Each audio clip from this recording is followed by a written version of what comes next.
आज हम असम स्वनिर्भर नारी आत्मनिर्भर योजना के बारे में डिटेल से चर्चा करेंगे, जो असम राज्य की आर्थिक रूप से कमजोर महिलाओं को सशक्त करने के लिए शुरू की गई है। ये competitive exam point of view से बहुत इंपॉर्टेंट टॉपिक है। हाय, मैं हूं सुप्रियो और आप देख रहे हैं स्टडी टू क्रैक 247। आप हमें फेसबुक, टेलीग्राम को और इंस्टाग्राम में फॉलो कर लीजिए ताकि आपके साथ हम और हमारे साथ आप हमेशा जुड़े रह सके। असम सरकार की सभी योजनाएं जो कॉम्पिटिटिव एग्जाम के लिए बहुत इंपॉर्टेंट है, उसे आपको ऊपर आई बटन पर मिल जाएगा। तो चलिए शुरू करते हैं आज का क्लास। असम स्वनिर्भर नारी आत्मनिर्भर योजना पूर्व सीएम सर्बानंद सोनोवाल द्वारा वर्ष 2020 में आर्थिक रूप से कमजोर महिलाओं के लिए ये योजना शुरू की गई थी।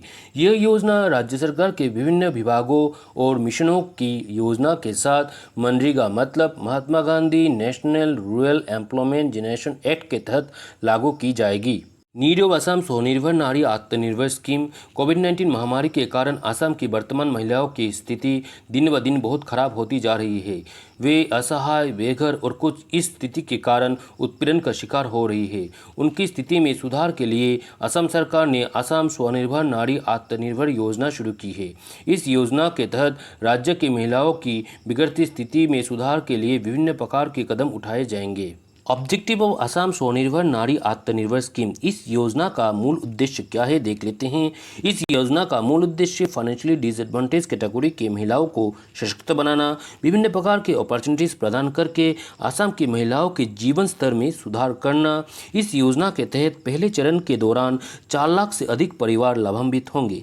कम्युनिटी एसेट मतलब सामुदायिक संपत्ति बनाने की दिशा में भी सरकार काम करेगी। महिलाओं की बिगड़ती स्थिति में सुधार लाकर उन्हें आत्मनिर्भर बनाएंगे। असम स्वनिर्भर नारी आत्मनिर्भर योजना की कुछ विशेषताएं जान लेते हैं। इस योजना की मदद से महिलाएं आर्थिक रूप से सशक्त होंगी और आत्मनिर्भर होंगी। इस योजना के माध्यम से लगभग 3.72 लाख स्थायी व्यक्तिगत और 822 कम्युनिटी एसेट मतलब सामुदायिक संपत्तियां सृजित की जाएगी। यह योजना मनरेगा योजना के तहत लागू होगी। यह योजना में महिलाओं की आय में वृद्धि होगी और उनके जीवन स्तर में सुधार होगा। पहले चरण में इस योजना के तहत 4 लाख परिवार लाभान्वित होंगे।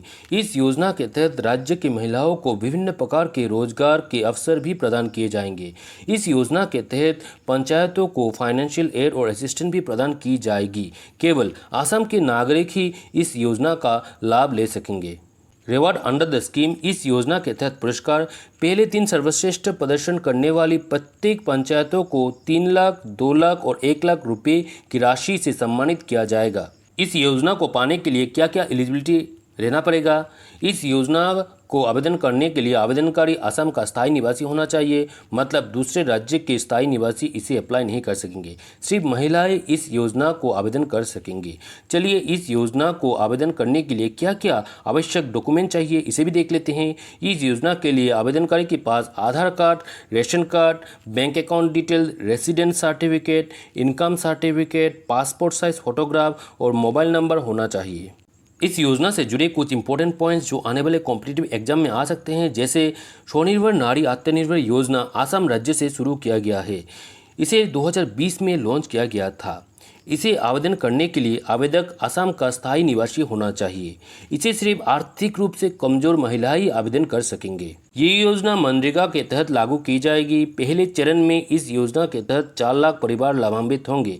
पहले 3 सर्वश्रेष्ठ प्रदर्शन करने वाले प्रत्येक पंचायतों को 3 लाख, 2 लाख और 1 लाख रुपए की राशि से सम्मानित किया जाएगा। आज का क्लास मैं यहाँ समाप्त करता हूँ। अगर आप इस चैनल पर नए हैं तो इसे सब्सक्राइब कर बेल आइकन को प्रेस करें ताकि सबसे पहले आपको वीडियो मिल सके। उम्मीद है आप इस वीडियो को शेयर करके दूसरों को सीखने का मौका देंगे। Thanks for watching.